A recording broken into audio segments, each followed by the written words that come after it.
It's no secret that the Xenoblade Chronicles series is one of the fastest growing JRPG series out there.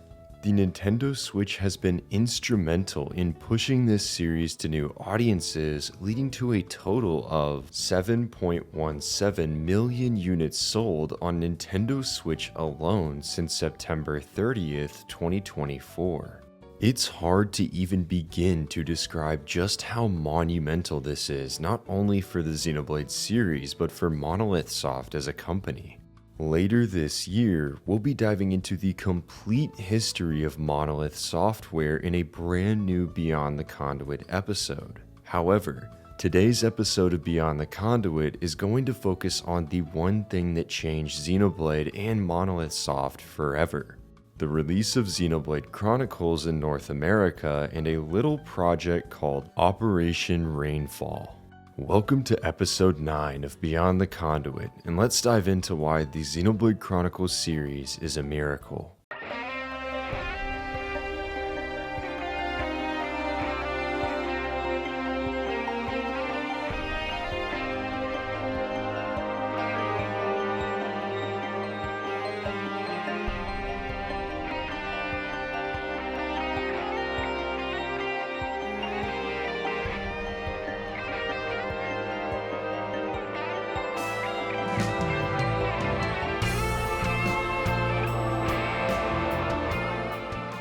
Tetsuya Takahashi first got his start in the video games industry working with Falcom in the 1980s. However, Takahashi's true rise to fame truly began once he started working at Squaresoft and worked on Final Fantasy VI.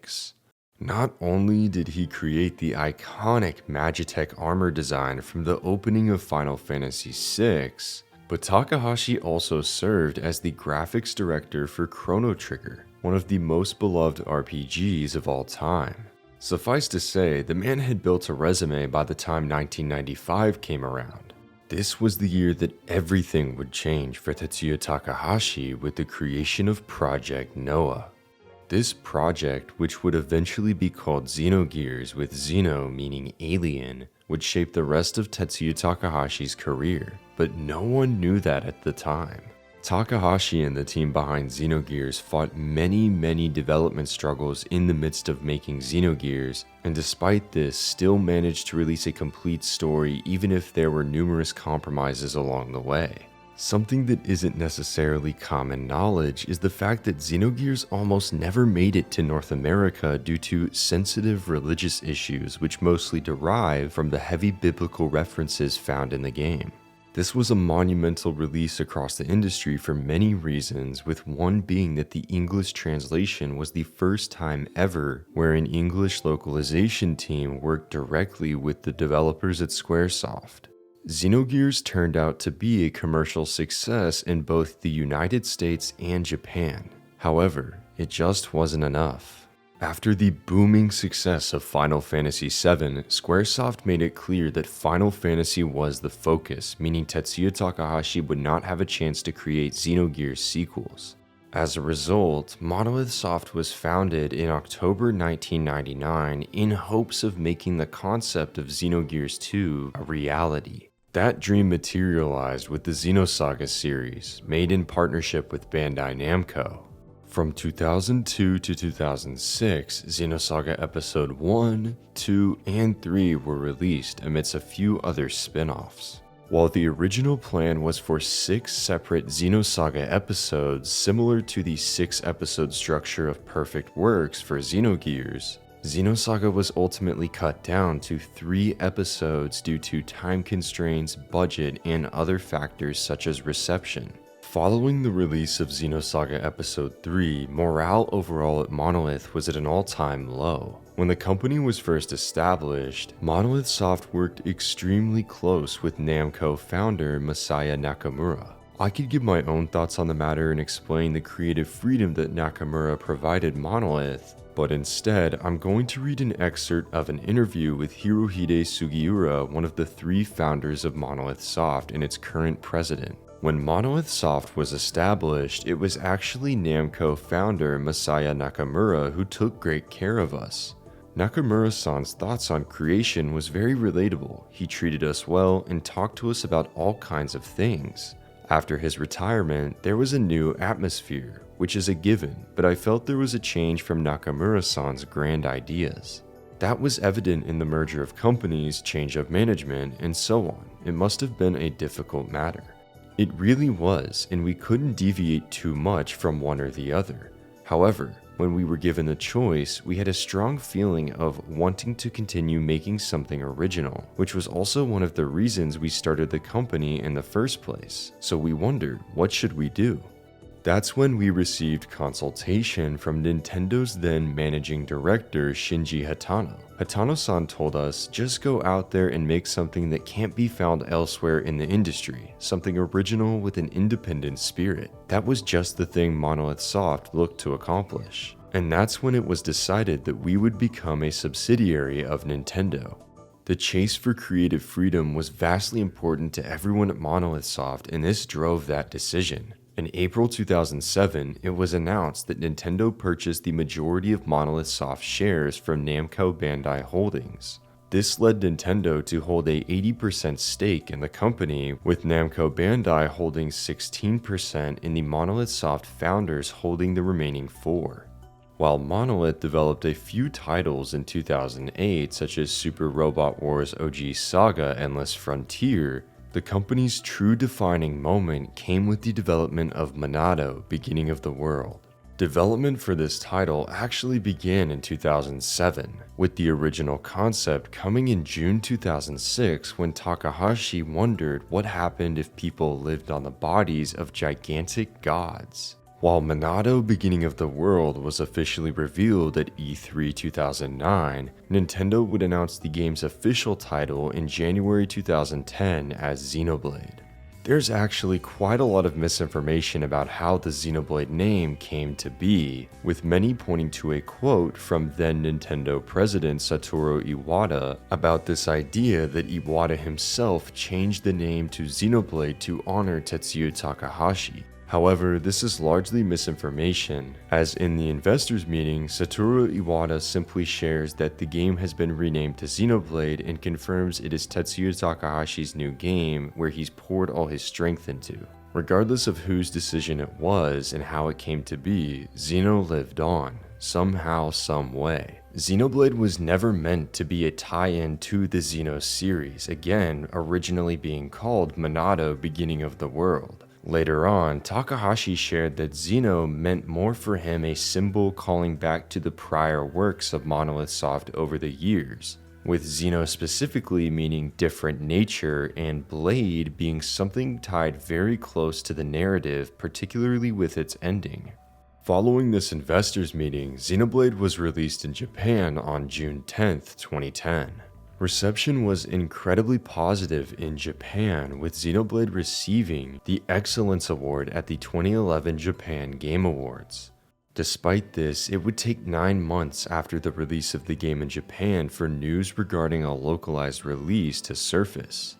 A teaser website from Nintendo of Europe popped up in March 2011, confirming that the game would make its way to Europe under the name Xenoblade Chronicles. Following the confirmation of a European release, there was not a peep on the North American side. Xenoblade Chronicles was nowhere to be found at E3 2011, and an interview with the then marketing manager of Nintendo France sharing that Nintendo of Europe wanted to show the game at E3, but Nintendo of America would not allow it. This revelation, combined with the lack of acknowledgement from Nintendo's North America branch, led to a fan campaign called Operation Rainfall.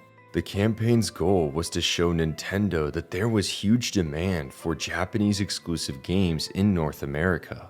3 specific games were targeted as part of this initial campaign: Xenoblade Chronicles, The Last Story, and Pandora's Tower. 3 games that all released on Nintendo Wii but never made it to North America. Operation Rainfall specifically chose these 3 games as they were already confirmed to release in English in Europe, but they just weren't confirmed for North America. The campaign set an 18-month deadline coinciding with the release of the Wii U in hopes of bringing these games over. The campaign started with the IGN message boards and then spread to letters, emails, campaigns on social media, and even on Amazon. Fans went to Amazon to pre-order the original Monado Beginning of the World placeholder and actually ended up making the game the #1 on the pre-order gaming charts, beating out Ocarina of Time 3D. This achievement, coupled by the constant social media messaging and fan mail Nintendo received, led the company to respond on Facebook. "Thank you for your enthusiasm. We promised an update, so here it is. We never say never, but we can confirm there are no plans to bring these 3 games to the Americas at this time. Thanks so much for your passion and for being such great fans." However, this didn't even come close to stopping Operation Rainfall. In fact, it encouraged the community even more. The push for Xenoblade continued when the game released in Europe on August 19th, 2011. This kicked off Phase 2 of Operation Rainfall. In a press release, the campaign shared that as part of Phase 2, we want to encourage everyone to make a single virtual console purchase on your Wii system. We specifically asked that as many as possible download Final Fantasy NES on the date of August 19th, 2011 to coincide with the Xenoblade Chronicles European launch date. Final Fantasy costs 500 Nintendo points and is published by Nintendo. This show of unity was just the beginning too, as the campaign requested that fans send letters to Nintendo of America between August 13th and August 17th. There was even an open letter to Nintendo President Satoru Iwata sharing that Operation Rainfall wasn't just trying to bring games, but wanted to help with advertising and getting the word of mouth out. The campaign received very favorable responses from developers involved with the games. Developer Miss Walker shared a thank you to the team after learning that they were attempting to bring over the last story. There were even multiple tweets acknowledging the campaign from Soraya Saga, a scenario writer who contributed heavily to the stories of Xenogears Xenosaga Episode 1 and Xenosaga Episode 2. Oh, and she happens to be Tetsuya Takahashi's wife. With these messages of support, the campaign continued, but Nintendo remained silent. Until a few screenshots of Xenoblade appeared on Facebook from Nintendo. One thing led to another, and on December 2nd, 2011, Nintendo of America officially announced that Xenoblade Chronicles was coming to Nintendo Wii in spring 2012. And from there, the rest is really history. The Xenoblade series since then has just snowballed forth in ways no one ever expected. Not even a year after we got the North American release of Xenoblade Chronicles, we got our first look at Monolith's mysterious X game in January 2013 for Wii U. From there, we continued to get trailers with confirmation that the title was Xenoblade Chronicles X, and eventually the game released on the same day across North America and Europe on December 4th, 2015. Even with Nintendo bringing another Xenoblade game to North America, X particularly sold poorly in Japan. Amidst the crisis of the Wii U and how terrible the sales were for the console, there were a lot of questions surrounding the future of the Xeno series. Would Xenoblade continue, or would Monolith Soft have to pivot and do something else entirely? Thankfully, Nintendo allowed Tetsuya Takahashi and the Monolith Soft team to continue having that creative freedom, and the team built Xenoblade Chronicles 2, which changed everything for the studio. This game marked a return to the narrative, story-driven style of the original Xenoblade Chronicles game, and despite Tetsuya Takahashi continuing to state before launch that the games aren't linked in any sense, we all know how that turned out. Xenoblade Chronicles 2 for me personally is one of my favorite games of all time, and this release began the snowball effect of Monolith and their true creative passion shining bright. Not only did we get Xenoblade Chronicles 2, but we got a 20-hour prequel game in the form of Xenoblade Chronicles 2 Torna: The Golden Country. Following this, in 2020, Monolith Soft released Xenoblade Chronicles Definitive Edition, bringing the original Wii title up to standard with new quality of life features and an entirely new story called Future Connected. This addressed a ton of plot points from the original game, with Melia specifically, and even connected the game to the future. And as we know, that future was Xenoblade Chronicles 3, released in 2022. Featuring Noah and Mio, this game takes place in the combined worlds of Xenoblade 1 and 2, featuring numerous locations and iconic landmarks you'll recognize. But truthfully, nothing at all could have prepared me for the DLC for Xenoblade Chronicles 3, Future Redeemed. This expansion essentially served as a cherry on top to the entire history of the Xenoblade series, putting a wonderful bow on everything that started as a result of one man. And that takes us to 2025, where we've at last got Xenoblade Chronicles X Definitive Edition, which looks to continue and wrap up the story that was left behind in 2015, while also connecting as a link to the future. If you count the expansions as separate entries, as they essentially play like one, and only consider the definitive edition of both Xenoblade Chronicles and Xenoblade Chronicles X, there are a total of 7 Xenoblade games in the series as of today. For a series that almost never made it to the West and could have possibly never made it past Xenoblade X, it's absolutely remarkable what Monolith Soft has done. When I look back at Operation Rainfall in that original Xenoblade Chronicles game, one thing stands out above all else. This was the first time that Monolith as a company was truly able to create a title without compromise, thanks to Nintendo's support and help. Nintendo went as far as to bring in co-director Genki Yokota to help any system-related issues, which did wonders in helping Monolith in the development areas they needed the most. As the years have gone on since that initial release in 2010, Monolith Soft's world has changed completely. The Xenoblade Chronicles series as of today has sold almost 9 million copies, something that was almost unfathomable when the company released Xenoblade Chronicles on Wii just in Japan. If it wasn't for Operation Rainfall and the demand of fan support pushing for this release to make North America a possibility, there's a chance that Xenoblade today could either not exist or look much different. I do want to take a moment to step back and say yes, it would not be factual for me to sit here and say yes, 100% the reason Xenoblade made it to the USA is because of Operation Rainfall. However, there is no denying the influence this campaign had. None of the 3 games that Operation Rainfall chose were planned to release in North America, largely due to localization and the costs among it. Not only that, but the Wii was late in its lifespan. Would people really buy these games? Nintendo of America had hard decisions to make, and to them, it felt like that this was something that would never be profitable. Former Nintendo of America employees Kit and Krista, who used to host Nintendo Minute, now have a podcast called the Kit and Krista Podcast, and in 2024, Kit actually talked about Xenoblade. Back when the game was shown at E3, he said that he was told the following about it. As far as how those decisions were made, it was always a very shadowy thing.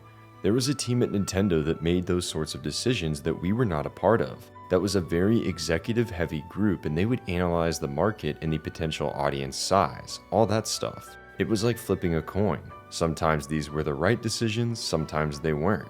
Kid essentially said that he was told to not worry about it and not bring people to see the game because it wasn't coming to North America. So again, at that 2009 E3 Monado Beginning of the World reveal, Nintendo of America already knew they had no plans to bring the game to the United States. This truly is a case of something that we'll never know because Nintendo's not going to outright say, yes, this fan campaign is the reason that we decided to release a game. However, it's hard not to look at the comments and reactions from developers like Soraya Saga and not put the pieces together. There is certainly a world where Xenoblade Chronicles on Wii never made it to North America, performed poorly in Europe, and never was translated again in English going forward for the series. And in my opinion, that could have been the nail in the coffin for Xeno. It's estimated that 51% of Xenoblade X launch sales were from the United States of America, and with every new Xenoblade game, it feels like we're constantly getting statements from analysts, Nintendo, or even Monolith Soft themselves stating that yes, it outperformed our expectations in the West. I think many people fail to realize just how hard it is for many niche RPG series, especially from Japan, to hit 1 million in sales. It took Xenoblade a significant time to do it, but 2 was the game that broke through everything and broke through the mold. And really, this never would have happened without Operation Rainfall and the Nintendo Switch and its success. Nintendo Switch has opened the minds of millions to genres they might have never explored before or even thought of trying. I've personally seen it myself with countless people online trying the Xenoblade series for the first time despite never playing a JRPG before.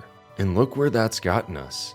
The Xenoblade Chronicles series has sold more than 8.74 million copies worldwide, 7.17 of which are exclusively on Nintendo Switch. Xenoblade has 3 characters in Super Smash Bros., and the Xenoblade name is only growing with each release. As we sit here at the dawn of the release of Xenoblade Chronicles X Definitive Edition, I encourage you to step back and truly appreciate that we even have this series at all. It's truly a miracle. Not only is the series releasing day and date everywhere in the world, but it is highly respected by Nintendo, and that's proven by just how many directs they've opened and closed with Xenoblade content. Xenoblade Chronicles is a miracle for the simple fact that Tetsuya Takahashi was finally able to tell a complete story like he's always wanted to. The Xenoblade Chronicles series is a miracle for the fact that it's finally getting the recognition it deserves. Xenoblade Chronicles 3 was nominated for Game of the Year at the Game Awards, although I'm still salty about that soundtrack snub.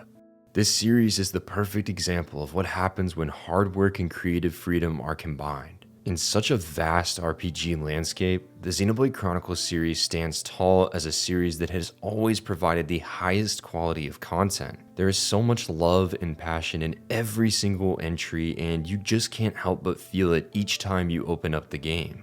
As we sit here today with every single Xenoblade Chronicles game available on Nintendo Switch, it's hard not to recognize the amount of creativity and hard work that went into these releases. The Xenoblade series is the ultimate example of giving a creator with a vision a means to realize it. It's a celebration of everything that makes games great, and truly something that I believe will continue to grow rapidly over time.